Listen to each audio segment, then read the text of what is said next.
got this opportunity of manual tester. But how to move to Europe? Azure is used a lot in Europe. SRE is like night owl. Like Hey, Vamsi, thanks for accepting this invitation to do podcast with me. And I've been following you on LinkedIn. I've seen the way you have transformed your career from different technology to DevOps and SRE, and you have created a community. You post in a lot of questions about DevOps, and you invite people to join your community. That's amazing. So again, thanks for joining this podcast. So why don't we start with your quick intro, how you have got into IT, or in general how you have picked up SRE in Poland. sure. Hi GK, nice meeting you. Thank you. So initially, I want to like let me give the brief about my education. So I studied my till 10th I studied in Bhimavaram, and after that for inter, like everybody, I want to crack IIT, and I joined Chaitanya Narayana, something like that. And after that, I didn't crack any IIT, and again I came back to like for 2 years in intermediate. I studied in Hyderabad, away from family, and after that again I came back to Bhimavaram after cracking some MSET. So after completing my BTech in 2019.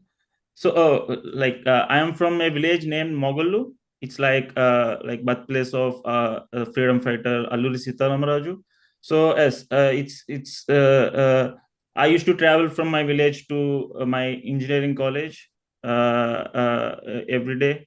And after completing 4 years in engineering, I got three offers from three MNCs, like three major MNCs in India, out of which I choose my previous employer. Uh, yes, after joining this employer, first 1 year, I want to stay like all my life. I want to be different from others. So instead of choosing Hyderabad as a location, I choose Bengaluru. Also, my mentor played a role. So my uncle is my mentor. So he knows everything about me. He knows more about me than me. So he told me to go outside so that your communication skills will improve. So in that way I choose Bangalore. So after staying there for 1 year, I want to shift to Hyderabad somehow. So I shifted to Hyderabad. So after coming Hyderabad, then it started. So choosing project like my first project is like the client is Microsoft. So that's the turning point of my life. So yes, this is my like brief introduction. Yes, you can go ahead based on your question. Okay, thank you. What was your initial job that you worked with whatever client you said, and Mhm. how did this transformation happen from different technology, and when did you actually start working or into the DevOps? When did you actually come into DevOps? So when I moved to Hyderabad with my previous employer, I got this opportunity of manual tester. Hmm. So I think Microsoft outsourced all testing activities to third party vendors like MNCs. So after this is critical decision in my life. Like I went to client office before COVID, just let's say 20 days before COVID, when pandemic started in 2021 or some 2020. So then I was like confused whether to choose this manual testing, because our general tendency is like developer is the only role we need to Yeah. choose in these MNCs. And like but I thought I took 1 day time, and I want to, I have this idea of using brand name of Microsoft. Hmm. So I thought of taking this opportunity. Also I discussed with my mentor, and he just told that go with your thinking. So yes, I joined this as a manual tester. The client is Microsoft. So after joining, I made a deal with like negotiation with my my manager that yes, this is manual tester role, but let me give me time of 3 months. If I am able to automate myself all these manual test cases, then I want a much better position like automation engineer or something like that on Microsoft client location. And that went well. So I automated. Others used to do manual tests like what manager told, they just used to follow. But I used to automate using APM. It's completely mobile app called Kaizala. So it's like a competitor for corporate like WhatsApp for corporate. So yes. So after automating these test cases, they gave me role of Azure DevOps engineer. I was very lucky. Also, hard work is also there. So both luck and hard work goes hand in hand. So I got this opportunity to work directly with the principal architect of Kaizala. So that interaction helped me a lot. And so this is how I changed from manual tester to automation engineer. And after working there for total 2.5 years, for some reason, there are few politics in my previous client, and due to that, what I have done is first I resigned without any offer in hand. It's completely completely Usually, out of it's not the norm that people yes, follow it's in not the IT. norm. Yeah. Yes, so I resigned, and yes, that's how I transitioned my career. Yes, from manual tester to Azure DevOps engineer. And I think thankfully in your case, it worked because also you push yourself to automate. And then inside Microsoft, as there was Azure DevOps, they gave you that position and you Yes. were able to work there. And how many like months or years you worked as an Azure DevOps engineer? So it's around 2 years, near to 2 years, not exact 2 years, like one year, like 10 months, something like that. 1 year, 10 months. And what year was this, like 2021? So the time frame is as 2021, 2022 till starting of end of 2022, 2022 April. So it's near to 2 years I worked there. Okay. So was there any interview while you moved from manual tester or rather automation tester to Azure DevOps, or it was just the project change? So it's mainly assessed. So its opportunity came on my way because of my automation skills. Uh, and I am the only person who is like innovating myself in the team. Everyone is just following what manager says, and I what I have done is during it's like just before COVID, 20 days before COVID, I got this project. So for 3 months, I went back to my village as it's remote work. Before that, it's never a remote work. So only 10 years experienced employees used to get a remote work in that company. But COVID helped me to get remote work. That's my, after going back to my village, there is a lot of time because there is no commute, so I can stay with my family. And I thought of I started my LinkedIn during the time. Okay. It's 2020 August 5th, something around August. So after starting it, I saw a few posts, like that's where I got the motivation, and I started automating things. So that helped me. My manager liked it, and when someone who is like 10 years experience used to work in that role, suddenly he resigned, and without with just 2 years of experience, they trusted me and they gave me role of Azure DevOps engineer. So that's how I got it. So, and also working with Azure, working with Microsoft helped me to get free vouchers for Azure certifications. By the time I started doing certifications on Azure, so I completed AZ 900, and then AZ 104, which is Azure Admin, and AZ 400, which is Azure DevOps Engineering.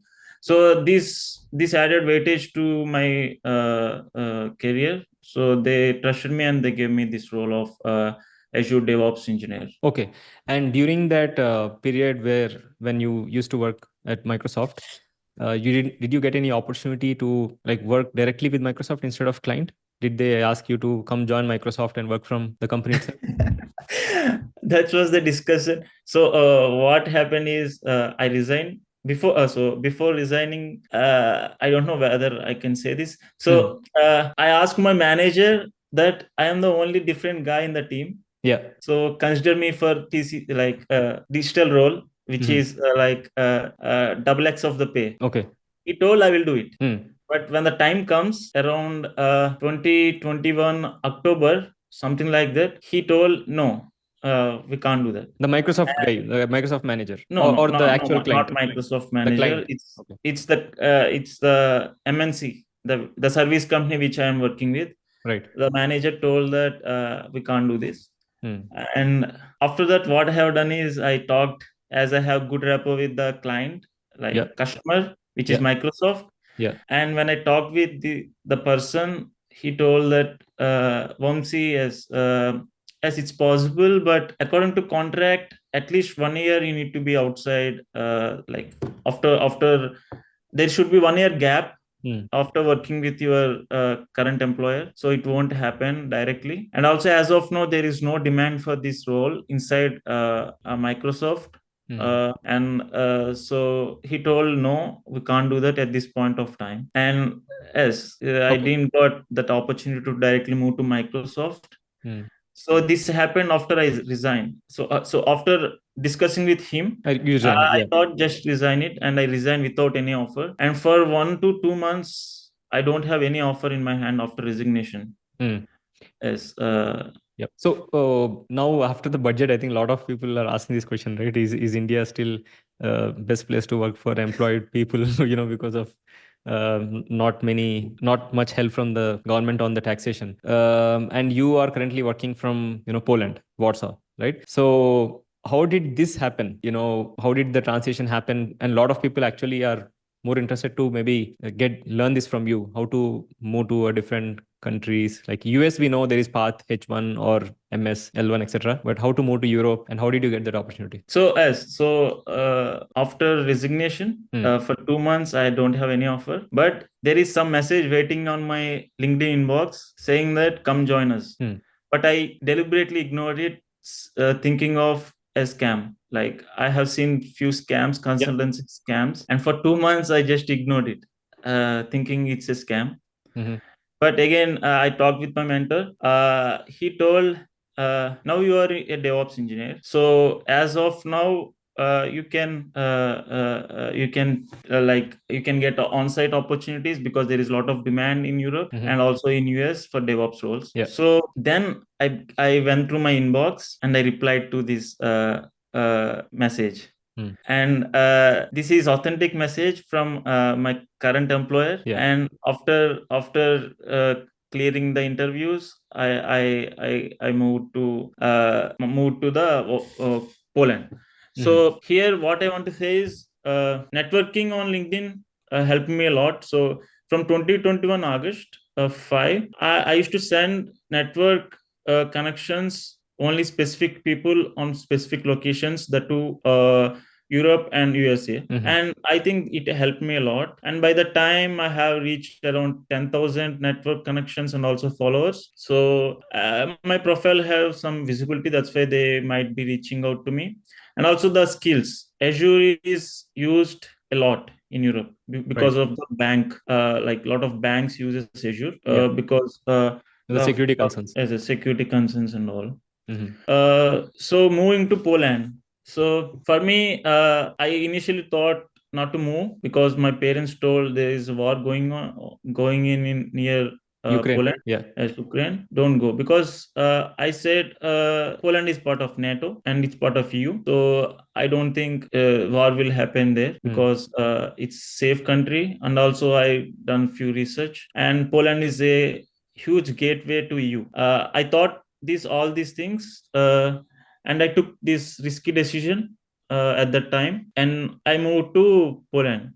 So after moving to Poland, yes, I moved in summer, and summers are like heaven in Europe. So yes, coming to budget in India and all, yes, here in Poland we will get, yes, taxes are more. 30% is tax, at least 32%, and it goes on the thresholds, like up to a certain threshold, it will be taxed at 12%, after that 18%, then 32, Yeah. something like that. I think in India also it's same. Right. But here, as an expat, we will get good quality of life. Also, we'll get so what we paid for. So if we pay for like we pay 30% of tax, and also we'll get pay for insurance, but we will get the benefits. We can see benefits in the reality. For my age and for my scenario, moving to Poland is best decision I took in my life.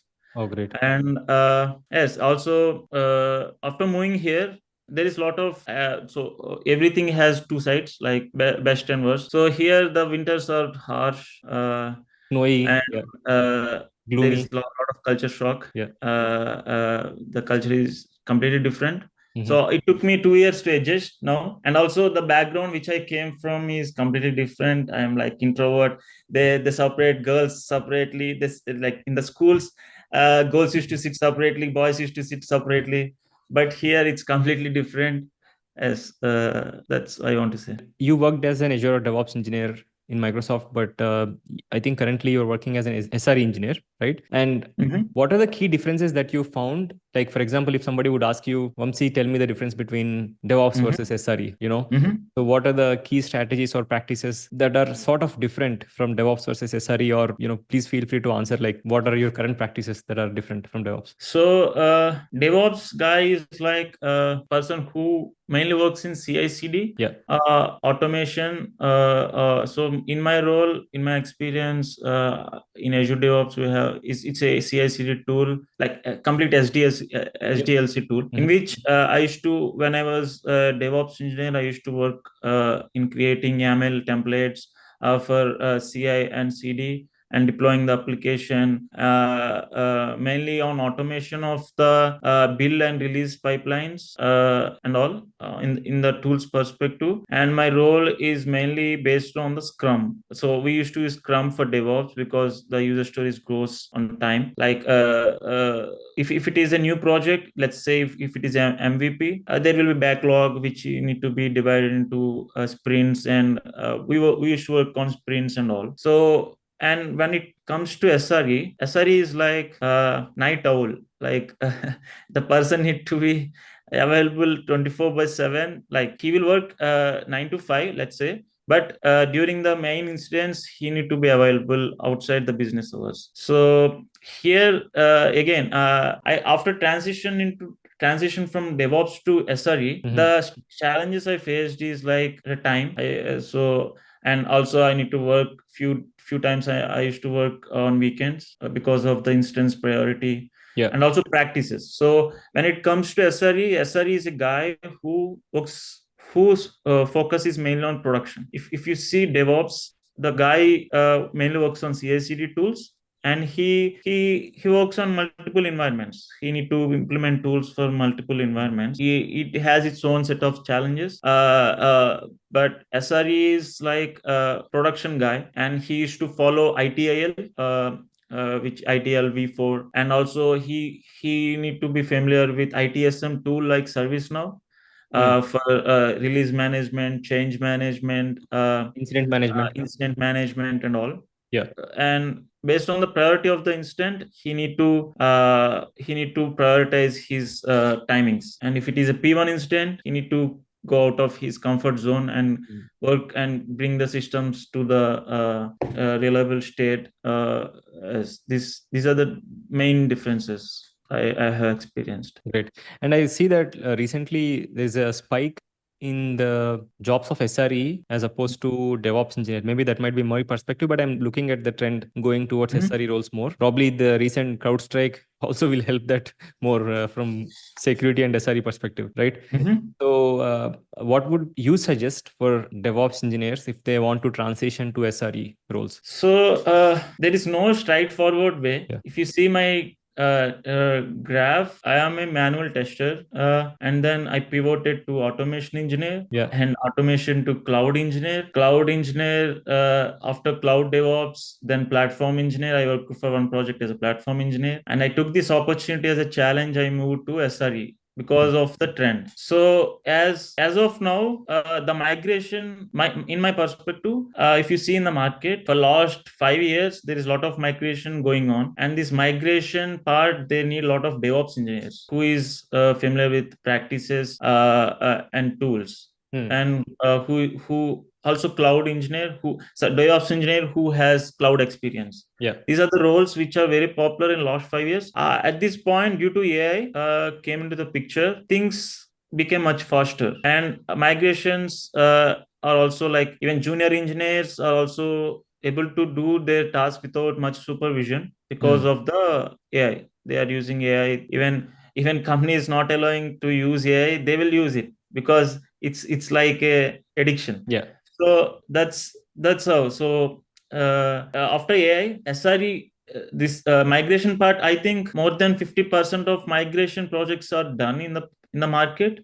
So once migration is done, the systems go on to the maintenance part. So next 5 years, maybe it's my opinion, maybe due to AI, migration will be done. And once migration is done, there should be reliability engineers who is to be maintaining the production on cloud. So cloud SRE will be a thing. Maybe that's how the trend is moving towards, as it will become popular. And also everything Google introduces, there will be some story behind it. So it's not a bubble, I think, because Google is working SRE from 2014, maybe. It's been 10 years, more than 10 years. So definitely we need to consider SRE going forward. We have briefly talked about your, how you got opportunity to work in Poland, right? Because of your networking skills in LinkedIn. And then let's talk about your LinkedIn group, right? I mean, you have a group that you've created with 11,000. And what is the main strategy behind that? And how are you trying to help the community, through that group? So it started like I used to write technical because so after I resigned my last employer, I was on. I have no project. I have no work for around 4 months, and I waited for visa and all in Poland. And we can talk about visa later part of this part. So during this period, as I have no work, I again reached out to my mentor. His name is Durga Gadiraju. So what he told is come work with me just these 2 months. And during this period, I started automating YouTube videos using FFmpeg and using Python, FFmpeg, and YouTube API. That's game changing for me because I used to grab the timestamps using FFmpeg, and I have reduced manual effort of days of editing to let's say at least we can edit 10 hours of video in few minutes. So that's how efficient it is. It's before AI, like AI got introduced. And after AI, it became even more easier. So during this period, I used to be engaged with his company, and I want to create some group. I created this group, but there is no path to it. I don't know what's going on, so I left it like it is. But I also started writing Medium articles on Linux. So during this process, I got this idea of why can't we market these articles targeting specific group. So I changed the group name to DevOps, and then I started posting these articles there. And initially, I got around 500 people into it. And when there is like-minded people in single group, if your content is also on that area, it will help you a lot. You will get leads on that area. So that's how it all started. And the strategy of going to 11,000 is like consistently posting even if there is no engagement at all. Just using the CTA, like call to action link on each and every post. So engaging. Also nowadays, as I'm working mainly on projects, contributing in my company. I don't have much time, so I just posting questions, which is also helping up to some extent. Not, but posts which go viral, and if it has a link which is single link CTA, it will get at least, if the post gets 10,000 impressions, at least 100 people will join the group.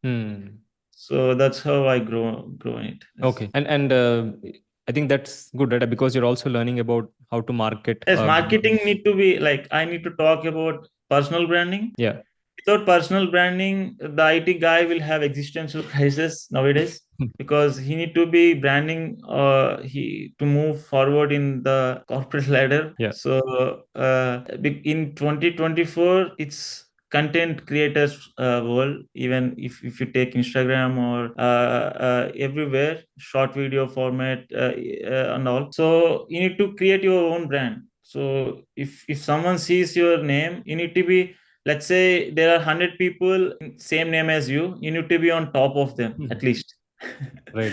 So personal branding, and there is no better platform than LinkedIn for professionals, as it's a monopoly maybe as at this point of time. And if you are a consultant, you'll get a lot of leads also. I heard few guys, I have seen a lot of guys like getting a lot of followers and also growing I have seen a lot of growth using LinkedIn. After growing in LinkedIn, they created their own companies. That's the trend which I have seen.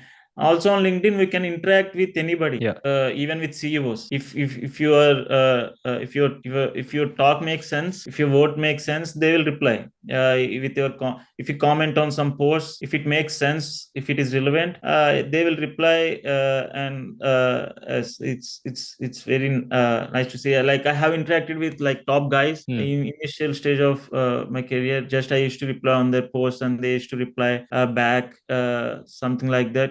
It might not happen if you are not on LinkedIn, because so engagement has to be yes, more it's a on key. LinkedIn. Yes. And if somebody has to try to get into Europe, they can follow the same strategy as you, right? I mean, connect with the right people. Of And my then way, as the my way. So also, as of now, coming to Europe is not easy. Because in 2022 there is a lot of demand after COVID. After that, there is a freeze of hire. Even in my company, there is a hiring freeze. While I am taking interviews, I'm taking interviews now, but all these guys are based out of India. So what companies are doing is they are optimizing their teams and hiring mainly from India or eastern part of the countries. hiring Because from India meaning hiring to India, Poland, only Indian. or they're actually having an Indian company here itself and they're hiring here itself. Yes, they are having Indian company in India, and they're hiring. Yeah. You can see Google fired all its Python work base in USA to optimize, and they hired talented guys from India, and these guys are based out of India. Right. So they are doing it to optimize. So in Europe, Poland is cheaper part because it uses different currency. Yes. So but I'm hearing that in Germany there is shortage, but of the labor. But even then, they are not hiring from India in IT. But there is a lot of hiring in mechanical and automobile areas. So it's not easy as of now. Even if you apply, for me, I can say, as I want to stay out of the crowd, I created this LinkedIn and personal brand, and it worked well for me. There may be a luck factor also, but I have heard after moving here, one of my posts got viral, more than 1,000 likes. So a lot of people, more than 100 people, reached me in 2022, like asking me how I can move there. My answer is, because all of them are applying 10 to 15, at least few of them applied for 60, 70 positions in Europe, but they never got called back from the recruiters. But yes, personal brand will help, and also certifications.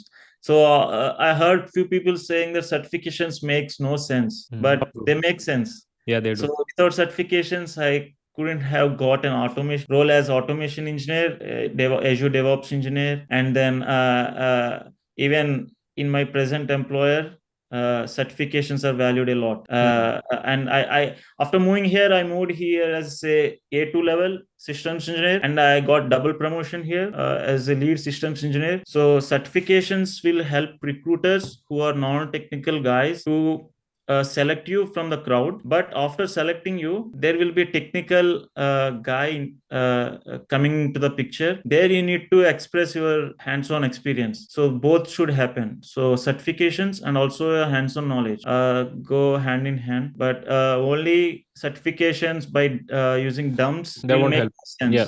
because you can't lie to yourself at the end of the day. Correct. Good point. All right. So I think that's the wrap, and it was really fun talking to you, Vamsi. I hope people who are watching this will learn a thing or two from our conversation. And they'll also, I think, they'll definitely learn a lot about SRE, and maybe we can explain them in future more how to, through your community or whatever it is, to come into SRE and help them out to what to learn in Definitely. SRE and then make a career out of it. Definitely. Thanks, Thanks. Vamsi. Thanks for your time, GK. Thank you.